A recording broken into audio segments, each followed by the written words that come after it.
Good afternoon and welcome to Moorhead Talks, to our August edition. We're joined today by Ken Norman, longtime member of Moorhead Public Service. Matter of fact, you've been the president of the board for Moorhead Public Service. Right? For longer than I even care to mention, to be honest with you. Well, Ken, we've seen you on television. We've talked for a long, long time.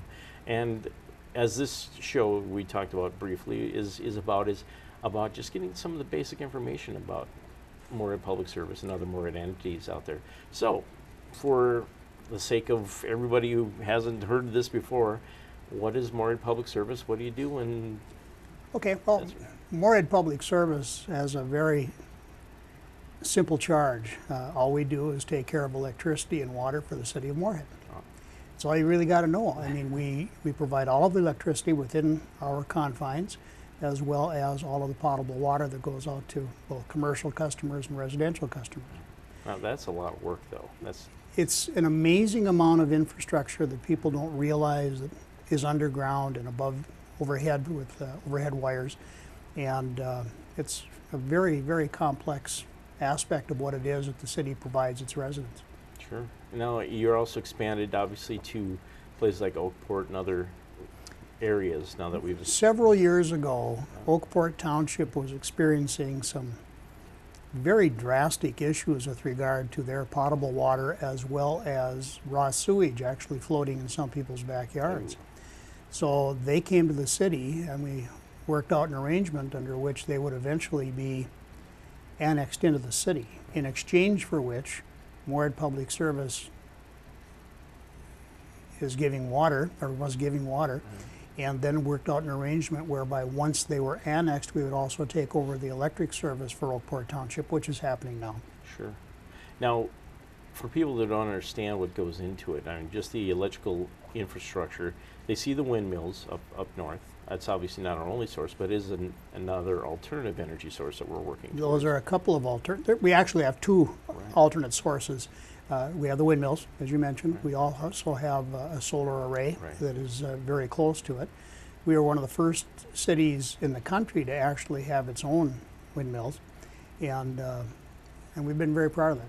Moorhead Public Service prides itself on being a regional leader within the American Public Power Association, and yeah, it really is something. Well, and for people that don't understand, because power comes from a myriad of sources, it comes into a central processing type station and where it's fed out to people. And then when they don't get power, obviously, that's when you hear about it. Yes, we do.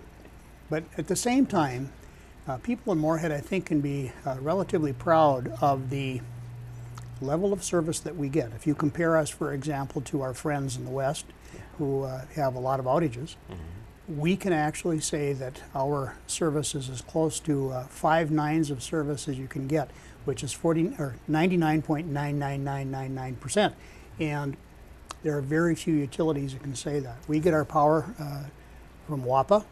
WAPA has approximately 50% of our power. That's Western Area Power Administration, as well as from Missouri River Energy, which is a conglomerate out of Sioux Falls, and we are its largest member. Right. And just speaking of having run MCAM for the last 8 years, it's very rare that we've had a power outage. So obviously, we're doing something. Knock on wood, we are truly doing the best we can. The people who work in our electric division and our water division truly do a wonderful job of keeping those services going.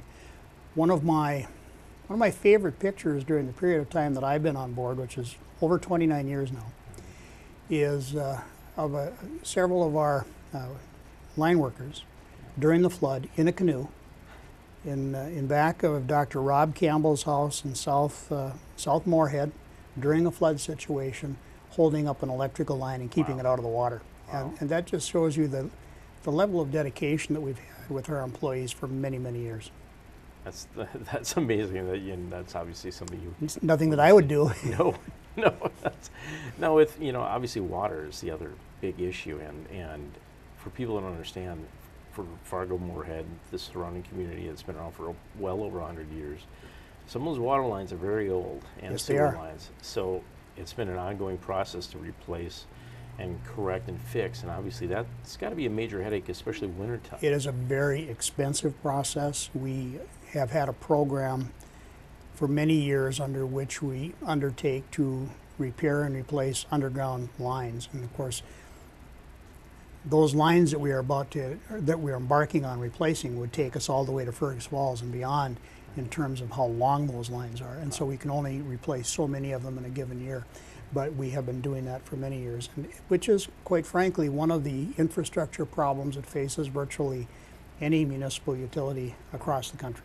All right. So we're in a lot better shape than some of our neighbors, let's put it that way. Yeah, it's, you know, obviously there's always construction through the summer that people want to gripe about, but at the same time, that's replacing sewer and water lines and things that need to be done. And from our water division standpoint, they've come up with some very innovative ways to do that without having to dig up the roads. And so we try our best not to disrupt traffic, but unfortunately, there's a reason why they call this Clay County. It shifts, it's clay, it does things. Sure. And in the winter months, those things show up, especially on these old pipes. And, you know, we've had some mild winters, so people may not remember as well, but when we have a very cold winter, that's when you get water mains going. It's January is a problem. Let's put it that way. And for those who move up from the south, they find out whether or not they really want to live here. Right. But it's, again, hats off to our employees. It's one thing to say, well, those guys aren't working very hard, but you wouldn't want to be down in that trench come January when they're down there at the ice and the mud and everything else. And it's rare that there's an outage for even a day if something like that happens. You know, That's right. The stuff is up. So it's amazing work, and for anyone who's done any kind of work like that, they understand. But just for the general public, they may not quite understand the kind of work this is. But think about your garden and trying to dig an 8-foot deep trench, you know, and to make sure that the water isn't filling that trench right. as you're digging as it. you're digging it. And yeah, they do a great job. We have a wonderful water plant. It is ahead of its time. We use ozone as one of our means of cleaning the water and disinfecting it.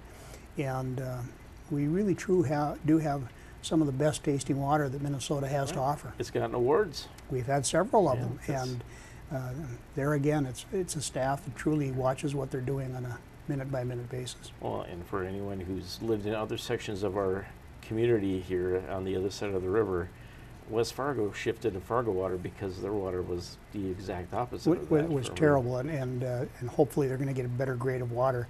Right. When I first got on the board, there were friends in Fargo who wouldn't drink their water even if it was mixed with whiskey. So it's, you know, what can you say? When my daughter moved to Rochester, Minnesota, she'd always remind us if we're coming to visit, bring some water with us. So it is a good product. It is a good product, yeah. Now, Moorhead Public Service, obviously, you guys usually hear the negatives from people. That's just the way it works. I mean, in a lot of respects. Oftentimes, I will get a message. Hey, what about my bill? Why is it so high? Sure. Or hear a comment, my Moorhead Public Service bill is outrageous.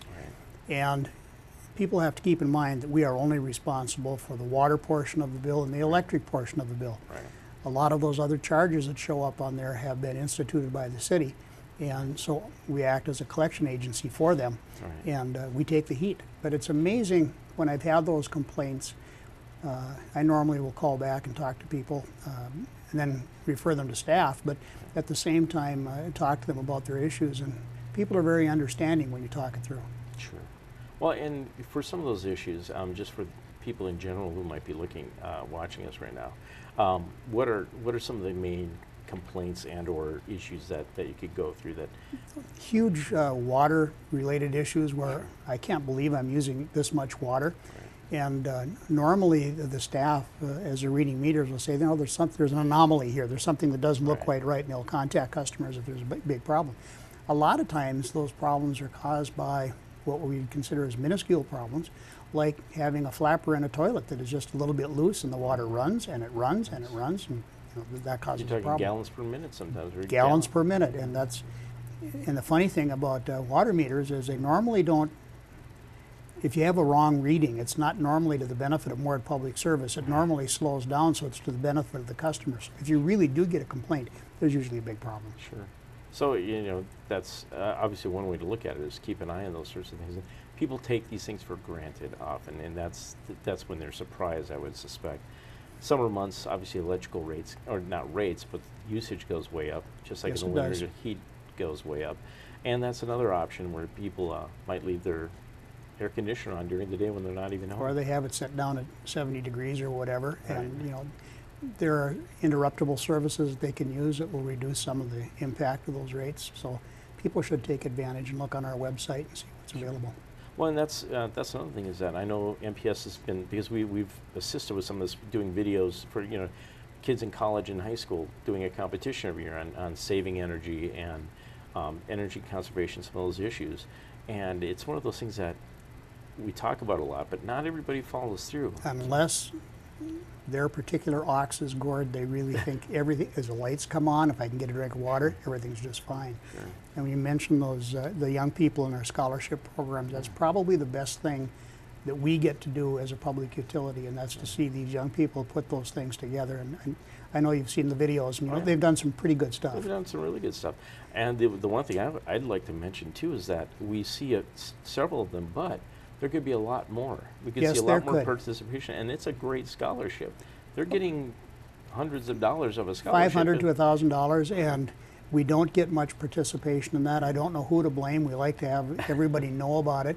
Right. And this past year, we didn't have that many entries. We had some great entries, but they were very few in number. So it would be nice if more of our local students would take a stab at it. Well, we'll make sure to get some advanced dates on that and promote it a bit more Please do. as well, just because I think it's a great opportunity. And some of our own interns that we have here, federal college students that work in video production, didn't even know about it until we told them about it, and then it was too late. So this next year is like, yeah, you could shave a bit off that college. It's a great program, and a person who I know you're very familiar with, Les Bakke, sort of steered us in the way of going to the video, and it's been a great program. Yeah.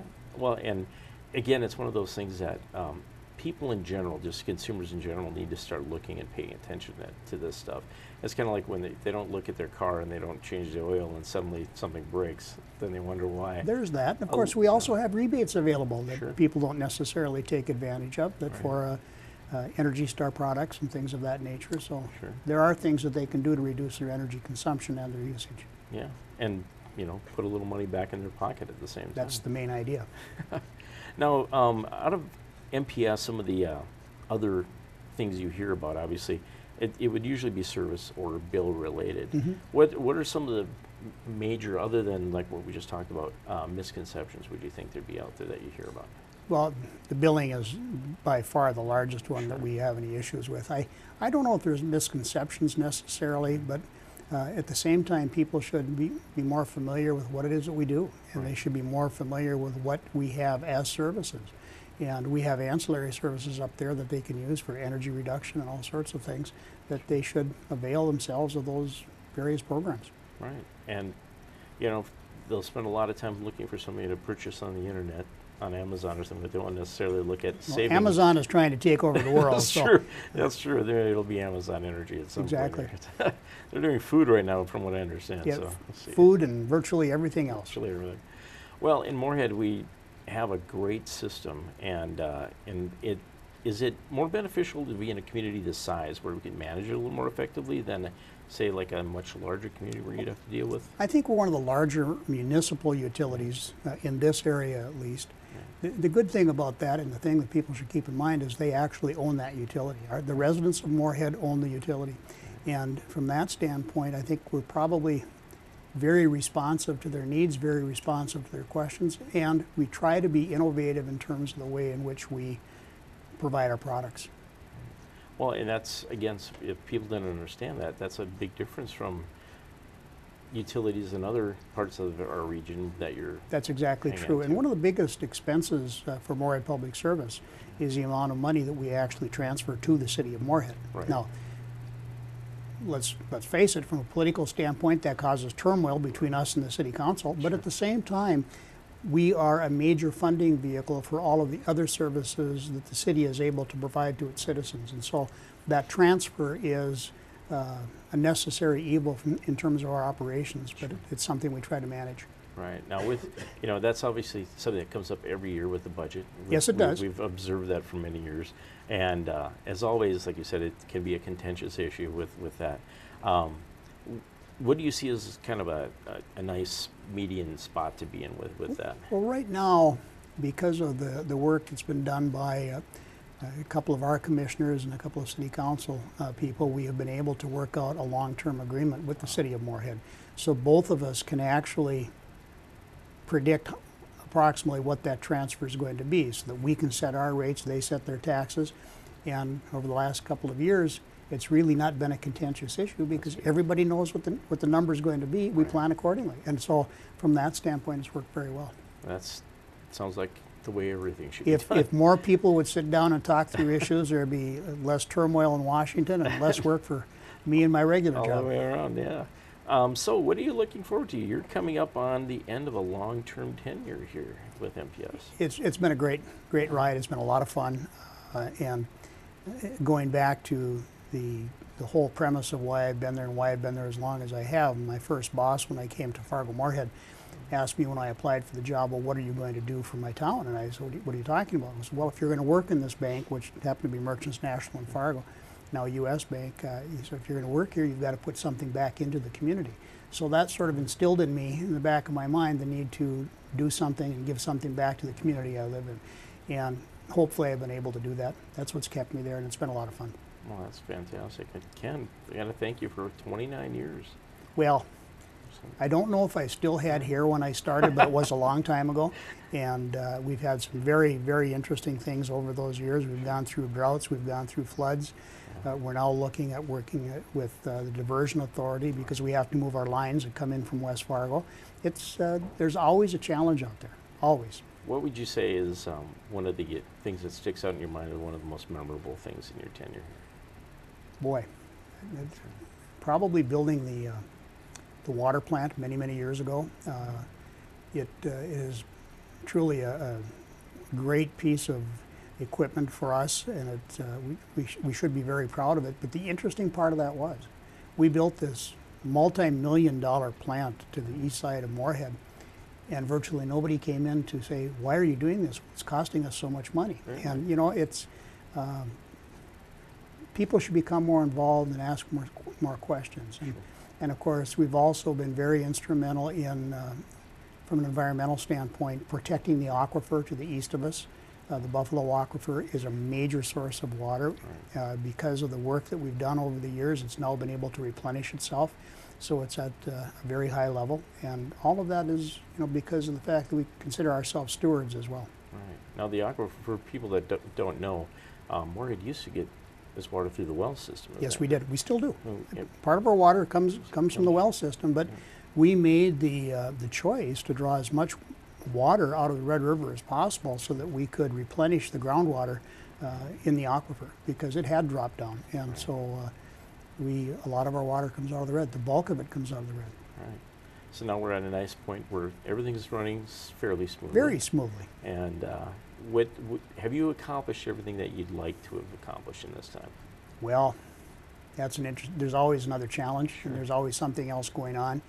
If somebody asked me to stick around for another 29 years, I may be a bit hesitant because I don't think I'll live that long. But also, there would be things that would keep me coming back because there's always those challenges, and we always want to make it a little bit better for somebody coming behind us. At the same time, it's going to be nice to get some new blood in there as well. Oh yeah.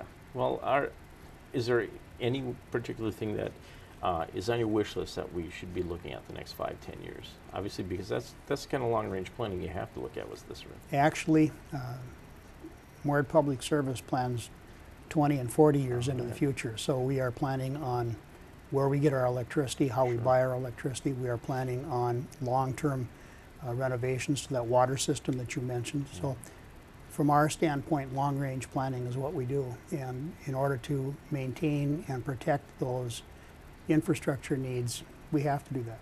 And so we've always done that. And are there some challenges coming up? There are definitely some challenges as we see some things happening on the national level that may impact our ability to get electricity at the cheap rates that we do right now. I mean, it is a frightening time in Washington, D.C., and that shakes down to virtually every aspect of our business. Sure. Well, hopefully we keep it as smooth sailing as we have. One can only hope.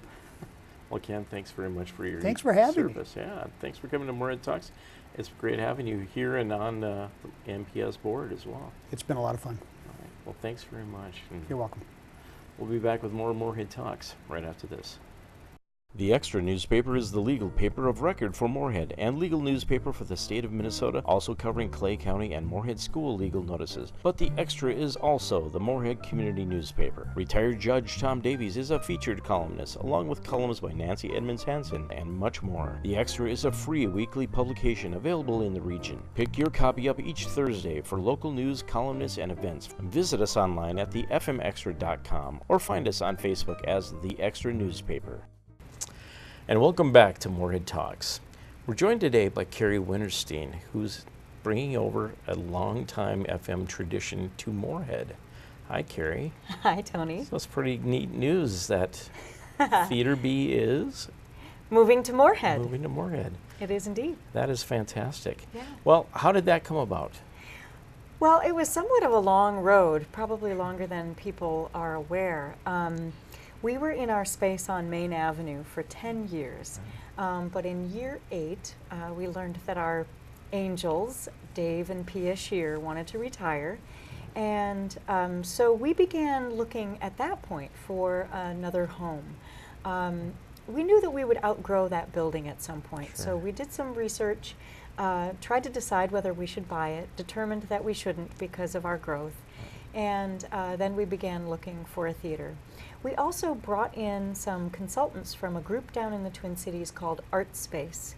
They're a nonprofit that actually helps to develop art spaces around the country, and they have this consulting arm, and they were incredibly helpful in us bringing together some of our stakeholders and talking with our artists and figuring out how would we know a space that we wanted to buy or wanted to lease if we saw it? How would we compare spaces? And so we began that actually 3 years ago and had a set of criteria and began to look at all kinds of buildings. And really, I think mostly we began talking to people, talking to all kinds of people, business owners, property owners, some of our own constituents, talking about what was it going to be most important to hang on to about Theater B? What would be the features of a theater space that our audiences would want to keep? And what were the dreams that some of our artists had for a new kind of space? And so the process took several years. We negotiated with several different property owners over a good period of time. And really, in the end, part of the reason that we were leaning toward Moorhead really was the arts support dollars on the Minnesota side of the river, and the fact that that money just stays on the table every year. And we just thought, well, that looks like good potential for our own growth and stability, so that the next time a landowner needs to retire, we maybe would be in a more stronger position to make a decision about buying the property or deciding whether or not we needed to move again. Well, I know that Mayor Williams and other Moorhead administrators have talked about the idea of making Moorhead an especially friendly arts community. I mean, this whole area is FM, Fargo, Moorhead, West Fargo, it all is. But the fact that Moorhead was going to try to fulfill that role a little more, so had to be part of the reason. Now, obviously, you know, there's economics involved too. Yes. And, you know, getting money for arts is tough in the first place. I mean, there's grant sources, like you said, Minnesota has a little more, quite a bit more actually than North Dakota has available, and even within our local community. Downtown Fargo has gone through a lot of growth. It has. And Moorhead wants to achieve some of that growth. So obviously that was part of the deal too, I'm guessing. Yes. Oh, that was absolutely part of the calculus. In some ways, I would say that as a Moorhead resident, in talking with my friends and fellow business owners and certainly Del Rey, there's an energy and an excitement about Moorhead right now. I feel like in many ways Moorhead is on the cusp of a kind of revitalization, particularly in the downtown, that Fargo was in about 15 years ago when we had the crazy idea to do a play in the Empty Moose Lodge. And so that's a part of what I'm tapping into. I'm really hopeful that, in fact, Moorhead is going to be able to grow and revitalize its downtown and give a core, a sense of destination and attractiveness. And I think the arts are always a key player in that kind of economic development. So for us, it's sort of a two-way street in that Moorhead has a need, we had a need. Right. I think the two things together might really blossom into something quite beautiful. And probably generate other things too. Absolutely, they always do. Okay. In all of the research that I've done, arts being on the ground floor of economic neighborhood development is key. Right. And particularly theaters. Theaters are really good because they're such great traffic generators. Right. It's less for There's us. restaurants and bars nearby and other activities. There's all these and other things, ancillary things that go along with it. Our patrons almost always go to a bar or restaurant as a Right. part of their night out at the theater. Our actors go to a bar or a restaurant Right. almost every day as a part of rehearsal, That's or part at of the being end an of actor, rehearsal. actually, And the staff throughout the day as well. And then there's also things like we buy a lot of materials. You know, there's just all kinds of economic activity. Right. Plus, it mixes up the population differently, Mhm. and that tends to be really good for economic development in that there's something attracting a pretty wide range of your citizens Right. to one spot. So while some of our audience might really want a glass of wine, you know, before or after the show, others of our constituents would say, "Oh no, I really want that nice dessert around the corner." And so you have a lot of different audience mixing differently than they normally do, and it means that the economic impact kind of gets spread out. It's very different than when you build a sports stadium. Right. The kind of bar service or restaurant service that you need in that kind of event and the Right. time turnaround and that kind of thing is very focused. Right. Whereas with theater, it's much more generalized, and you Right. have a wider demographic in your audience taking advantage of it. And that's a really good analogy, especially to those who don't understand the art part of it, is comparing it to a sports analogy, which everybody does know very well around here. Often, They're because really those are big not- investments. Right, and they're really not that different, but the sports, like you said, it's a huge investment, the Fargo Dome and anything assorted to Sure. that. Whereas a theater space, other than like if you're going to do a Taj Mahal kind of performing arts center, Yes.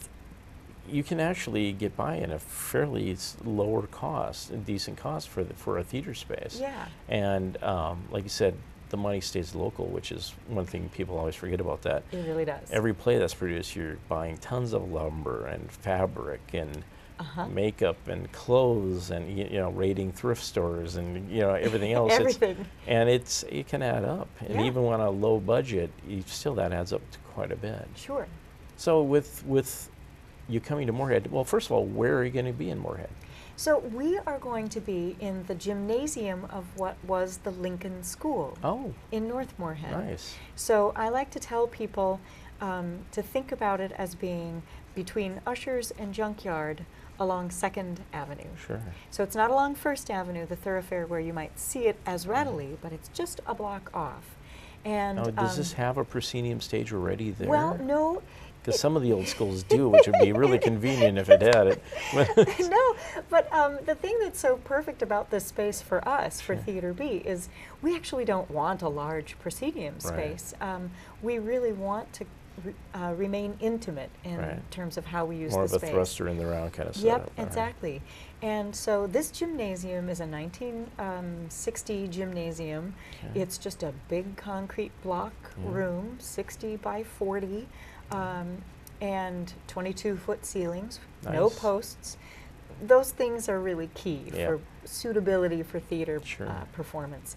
At the moment, we've configured it like a proscenium because somewhere in its history, a wall was put into the gymnasium, and some office and classroom spaces Okay. were subdivided. And so we've actually broken into some of that area, but not all of it. So our stage actually then moves into that backstage area, Okay. and there's actually more flexibility to it than there was in our space on Main Sure. Avenue. But our audience seating is allowing us to be a little bit bigger than we were Nice. on Main Avenue. We actually have seating for almost 100 people now, Nice. but it's still with that intimate feel. Right. And once we are able to invest in newer seating and risers, Right. then we'll have a lot more flexibility in terms of how we configure it. Sure. Well, where are you at this stage with preparing for that space? I mean, have you you put together the grant money, or do you have other money ready to go, or are you guys looking for fundraising? Oh, we're always Always fundraising. I mean, fundraising, there's yeah. just sort of no way around Sure. that. I mean, really, in the nonprofit theater model, in any nonprofit arts model, basically, I like to think about it as a three-legged stool or a four-legged chair. Right. And the three legs of our stool right now are earned revenue, which is tickets, contributed revenue from grants, and contributed revenue from donors. Right. And for Theater B, we've had a pretty good record of all of those sources of funding being somewhat balanced. The fourth leg, to turn it into a chair, is really corporate support. Right. And for us, we just haven't had that much time and energy to focus pursue it, on right. that programming. But I think there's room there. Thanks. And in the meantime, we've actually operated very fiscally soundly. We've maintained a reserve, knowing that we would need it at Right. some point for improvements. And so at the moment, we're hanging on to that reserve with the hope that it's part of the beginning of the campaign that would allow us to really make some upgrades in the space and our equipment to make it Nice. really flexible and comfortable for everyone. Nice. So at the moment, we do have a small reserve that we're hanging on to.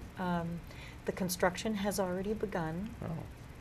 Unfortunately, we realized too late that some of the codes are different in Minnesota than they are in Sure. North Dakota. So there's some reconstruction that has to happen right now. Right. But we also planned for that. We knew that we couldn't get into the space quite as early as we wanted to this last spring. Sure.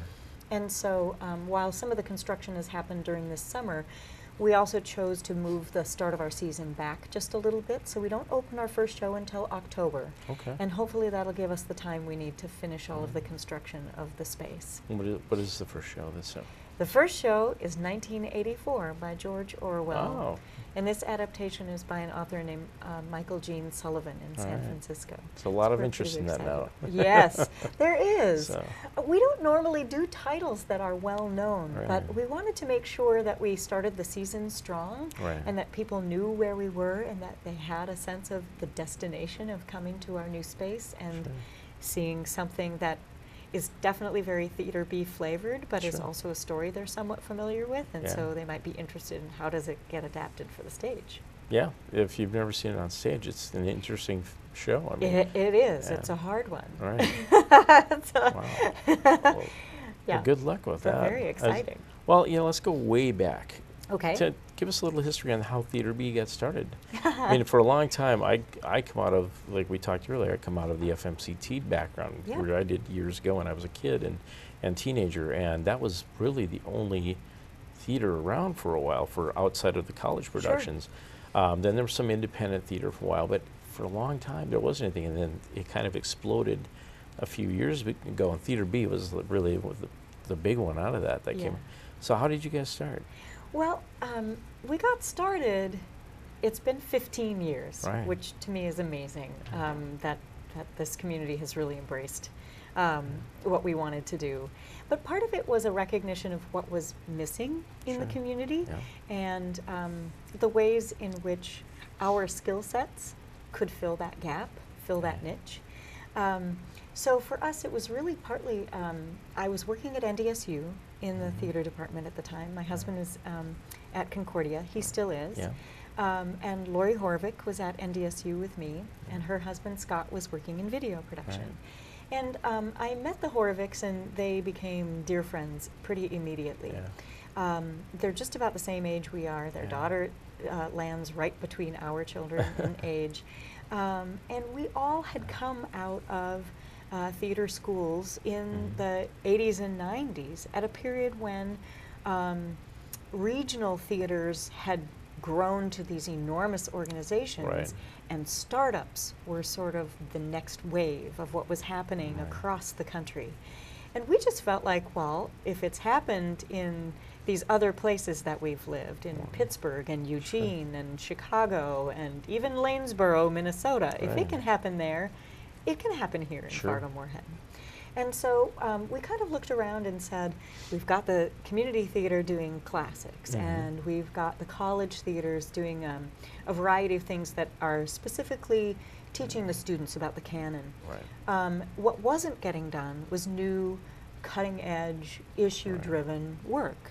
We found ourselves driving down to the cities to see Theatre de la Jeune Lune or Mixed Blood, and thinking to ourselves, well, we shouldn't have to drive to the cities, and we can't be the only ones who wish that they had that kind of thing. Perhaps there's an audience for it here. And sure enough, it was amazing to see that in our very first season, we did 3 shows, and each time we had more and more audience, and by the end of that season, we had money in the bank, which never happens when you're independently producing plays. Exactly. And we had a group of audience saying, you need to have donation envelopes in your programs. And we just thought, really? Okay, already? Yeah. And so that's how it got started. It was just that sense of, here's the theater that excites us. Right. Maybe there's an audience besides ourselves that would be interested in it. And sure enough, the community really has embraced it. Yeah, well, that's the perfect role model for any business or endeavor. Find something that you like and that you want to do, and you're filling a need, filling a niche, and you've done that. Yeah. And 15 years later, you're jumping up even there. So, what are you looking forward to this season and for the next couple seasons? Obviously, with the new space and. Well, I'm looking forward to the space. Yeah. I really am. I think it's going to be exciting to be in a new space, figure out how it works, figure out how to make sure we're communicating with the broader community about where we are and what we're doing there and what our dreams are for the future. I'm also really excited about the shows we have in this season. 1984 is the only title people would recognize, and that is always intentional for Theater B. We do new work on purpose. And in our holiday slot, we have a show called I Will Not Go Gently, which is a delightful and hysterical new one-woman show about an aging British rocker who's here in the United States on her comeback tour. Nice. Her name is Sierra Mist. And she jokes about how she had that name before the soda pop. Before the soda pop stole it from her. And that's just a hysterical one-woman show. But so that's in our holiday slot. And then the shows in the spring, we have one in February and another in the springtime. February's show is called Marjorie Prime, and it explores the relationship between artificial intelligence and the aging and memory, and how we share stories with one another and what that means to true identity. Interesting. It's a fascinating script. I think there's actually a film of it coming out shortly. Really? So I would encourage people to check it out and then see, again, what the original piece looks like, because that's the stage version. And then in the spring, it's a raucous, wild kind of show that's like the Bronte Sisters meets the Twilight Zone. It's called The Moors. Nice. And really, really exciting, fun piece. So that's our season, and I'm excited about. We also have a few new projects in the works. We like to do a lot of new work, and particularly, if we can, to help playwrights developing work. So we workshop work. We'll sometimes do first stagings or second stagings as they're trying to get it ready for publishing. And right now, my husband and I actually commissioned a play. Oh, wow. And day after tomorrow, we head out for the Minnesota Fringe Festival. Wow. To put it on its feet for the very first time. That's great. And then later in August, we'll be at the Boulder Fringe Festival with the piece. So right now it's a one-act. Okay. Eventually, we hope it'll be a full-length play, and that Theater B will get to produce it in the next season. That's exciting. Yeah. There's a lot going on. There's a lot going on. Well, and then Theater B, aside from, this is obviously a labor of love, because you guys have other commitments you have to deal with. This isn't something you know. Yes. So, I mean, it's one of those issues that, with theater especially, it's rare that you can even pay staff to be there, except for nominally, if that. I mean, I think FMCT has 1 or 2 paid staff members, a couple of them. But it's very rare around here, unless you're working with the college or something like that. Right. So how do you maintain the enthusiasm when there's 15 years is a long time to be doing it. And even though you love theater, I love theater, but I couldn't do it that long by any means. That's an excellent question. I feel like, Yeah. Well, are you my shrink? yeah, you know. So there's a couple things. We talk about at Theater B that we're here to serve what we call displaced professionals and emerging artists. And so I might be an example of a displaced professional. When David and I arrived here, you know, I had my equity card and was ready to start my career, or at least continue it. Sure. And then I quickly realized I wasn't going to be doing equity theater work in Fargo Moorhead. Right. But I was going to be able to raise my kids in a place that's really amazing. Right. And close to family and a safe environment. And so for us, a lot of why we started Theater B was that sense of how do we do both things? Right. How do we not just say our careers are a thing of the past, but we also are in a place where we really want to be, make Sure. a life. Right. And so in terms of maintaining enthusiasm, it's partly because we established as an ensemble. It's easier to go to this joyful work every day when you get to make the work with people you really love and Right. respect, and their work inspires you and they challenge you, but everyone's respectful and humorous. We talk about being an intentional family, and Yeah. that is really how we behave with one another. It's not that we don't give each other a hard time sometimes, Sure. but we also know we have to come back to the table and be happy to be around the table with one another, Right. no matter what happens. And so that's a big part of where enthusiasm comes. Another part is the emerging artist piece. We have young people who are coming out of our college programs here who aren't necessarily immediately ready to go off to a huge market like New Right. York or Chicago or LA. And they find that Theater B is a really great interim space for them to play and build their resumes, work with other artists, understand what it is to work on a tiny budget, Right. but that doesn't necessarily limit creativity. Sometimes it inspires it. And so those kind of things really inspire us to keep at it. That is great. I mean, there is a lot of, I've mentored a lot of college students over the years as well, and they all want to run to LA or New York. Yeah. And I tell them, you're going to be one of a million, if not many millions, Yes. doing the same thing. I'm sorry, you're not that special. And they got to learn that the hard way. It's hard. And being able to exercise their craft and learn a few things is fantastic. Maybe that'll encourage them to look beyond that. I mean, you got to go for it no matter what. Absolutely. And everyone's going to do that.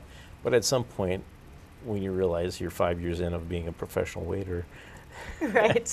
who goes Was that to, really what you meant? you know, it's just like maybe you need to shift and maybe look at other markets like a Fargo or Knoxville or, you know, a Minneapolis, you know. Right. And actually Minneapolis is a very large market. It but, is a pretty competitive market, you know, actually. so I mean, there's a lot of options out there for people, and just like yourselves and my parents, they were professionals on Broadway and decided to have a family back in the 50s when there wasn't a lot of options and availability of paid theater gigs. And No. they came here on a paid theater gig for FMCT, but that quickly turned into WDOI. Yeah. You know, which is what my dad did for years. He was an anchor and reporter for DOI until the late 60s.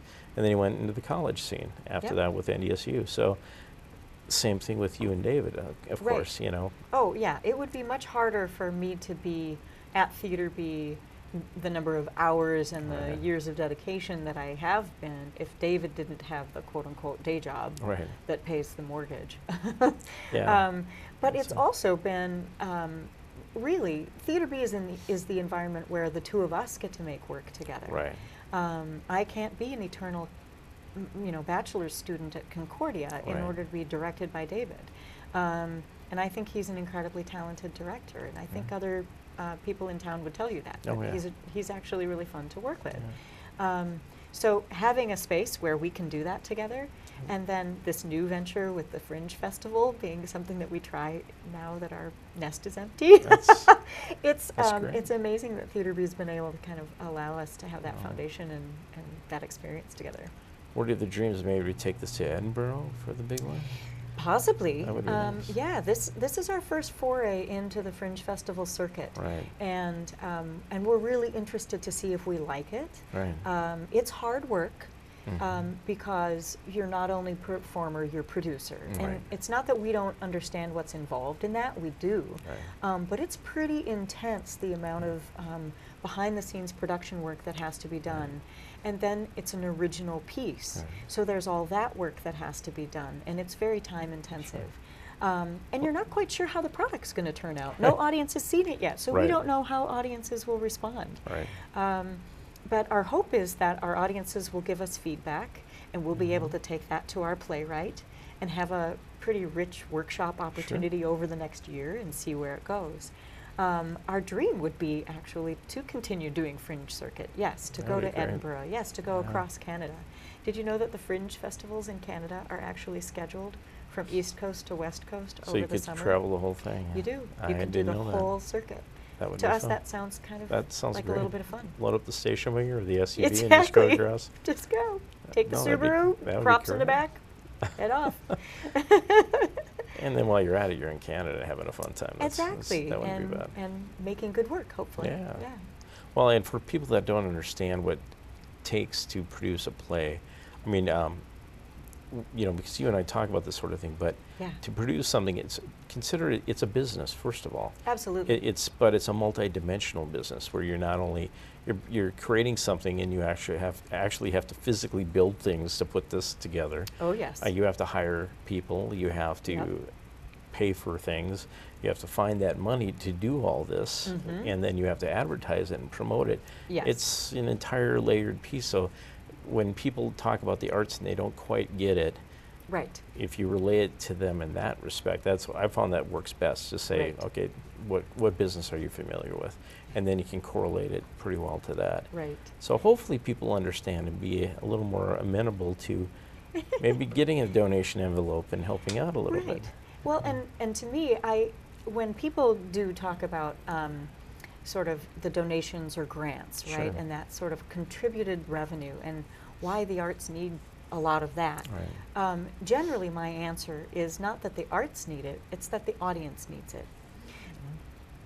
We can't charge more than $20 for a ticket. Right. And it doesn't actually matter what's happening in the economy in terms Right. of inflation and that kind of thing.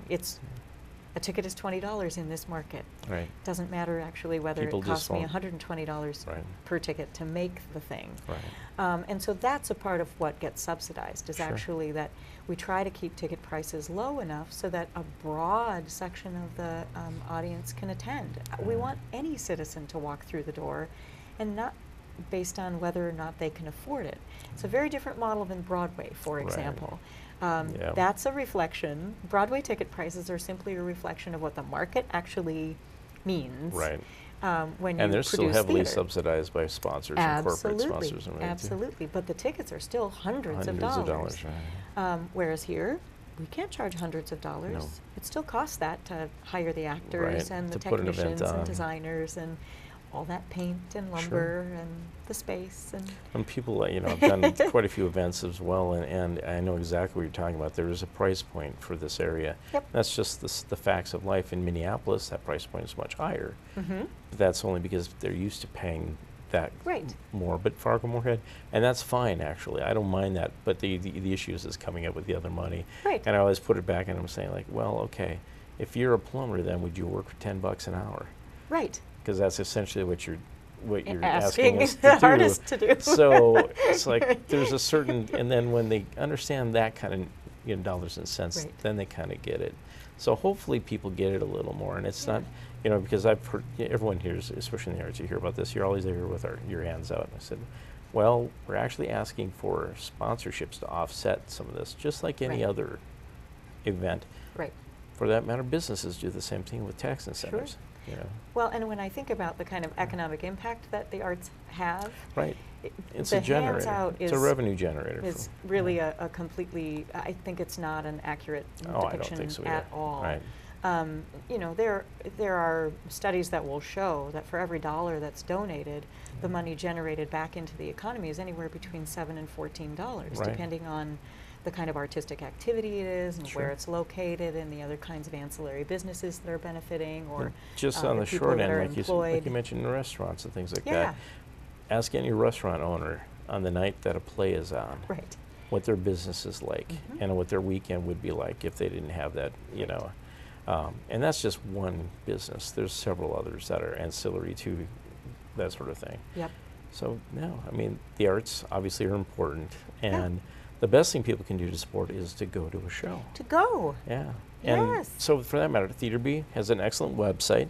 It's Okay, the first thank place you. to go. Excellent. Yes. I mean, and people are always looking for, you know, arts events and different calendars. We Mhm. try to do our part with trying to promote things, but if nothing else, if they type Theater Fargo Moorhead, They're they'll gonna find find a us. list. And Yes. Yes. so website first, obviously, but then Yeah. look for other advertisements and promotions, and Yeah. look for your upcoming season. Absolutely. Yep. So Well, what and date are we Theater looking Bee at? runs its shows for multiple weekends, longer Right. than the other institutions. Sure. And that's one of the other advantages. It's a little bit different in that way. Sure. And so people usually have several weekends that they have a chance to get out and see it. And that helps us, allows us to have that small space so Right. that it's a more intimate group of people watching it together. Right. But it also allows people to have a little bit more flexibility in their calendar and say, Sure. I can still make that show. Yeah. Yeah. So what are we looking at for our first date? October 12th. October 12th. October 12th is when 1984 opens. All right. Yep. Well, look for it on the website and look Yep. for some promotion beforehand. Yep. Well, Carrie, it's been great having you here. Thank you, Tony. Thanks a lot. It's been a great opportunity. Good luck. Knock on We're wood so and excited. break a leg. So as they excited. say. So excited to be in Moorhead. Well, that's great. Moorhead proud. And like you said, it's between Junkyard Between Junkyard and Ushers. and Ushers. Along 2nd Avenue. Perfect. Mhm. The old Lincoln Elementary. Old Lincoln Elementary. Yep. For those who don't know Lincoln Elementary, they'll find it if they stumble along Junkyard to Ushers. So. Absolutely. 2nd Avenue North. 215 10th Street is the official address, but it's That's just not- along 2nd Avenue North. They'll find it. Mhm. All right. Great. Thanks, Gary. Good Thanks, luck. Tony. Thanks. All right. We'll be back with more right after this. MCAM is Moorhead Community Access Media. MCAM broadcasts the governmental and public access channels for Moorhead and also features full video and media production for you. Individuals and businesses can take advantage of low-cost media production and help support MCAM's public outreach. Featuring classic TV shows and movies and local programs, instructional and religious shows, music, and public announcements. MCAM has something for everyone. Access your community with Moorhead Community Access Media, MCAM. I recently visited with the Moorhead Airport Authority to see about what's coming up at the Moorhead Airport and their fly-in coming up in September. What are some of the main reasons why you want an airport in your community or nearby? Well, for instance, obviously, no different than swimming pools and the golf courses and so on, is certainly going to enhance the quality of life of people who like to fly. That's the first thing. Secondly, I flew jet fighters with the Air National Guard, okay?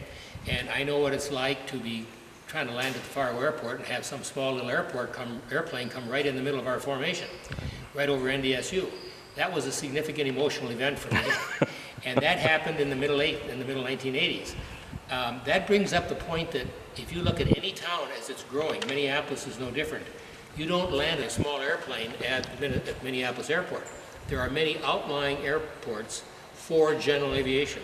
So I would tell you that in the Fargo-Moorhead area, we're going through that transition right now, where you want to move the general aviation out and away from the main airport.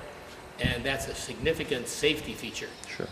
We've now got so much traffic going into the Fargo airport that as soon as we can move small airplanes out here. Secondly, when we designed this airport, we designed it such that we'd have hangars 40 by 40 for little 172s and smaller airplanes. What's happening now is a significant number of businesses are discovering the convenience of how quickly it is to get to the airport, how quick it is to pull your plane out and be taken off without waiting for all the traffic. So we're seeing a rapid growth in twin-engine airplanes and other business-type airplanes. What are some of the things that you guys offer here at the Moorhead Airport?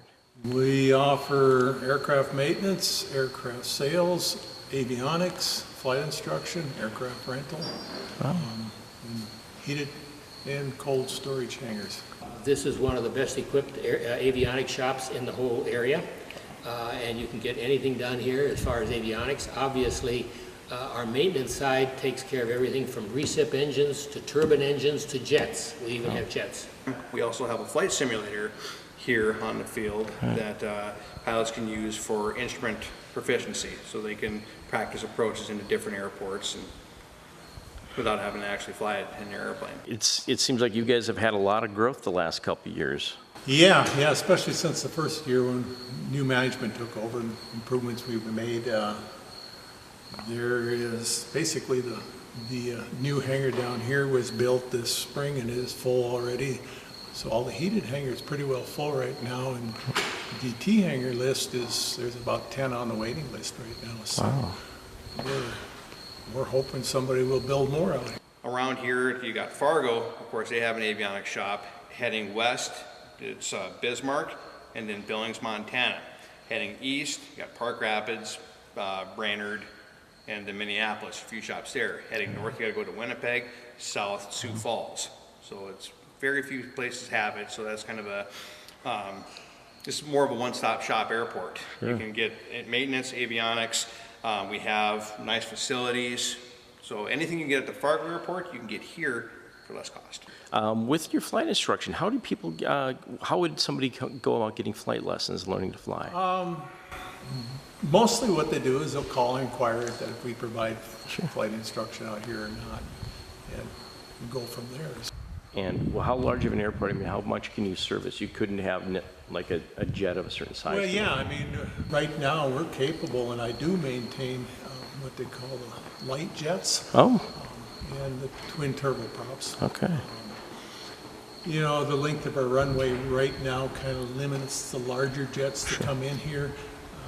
The plan is in 2019 that the runway is going to be repaved, and hopefully it'll be lengthened by about 500 feet, which will open up even more of those airplanes to come in here. So, you know, this year around the T hangars, the public hangars, it's going next month. Matter of fact, it's going to be all repaved. The following year, this ramp will be repaved, and the following year, the runway will be redone. So we're kind of excited about it, because when that's all done, it's going to look like it's brand new out here again.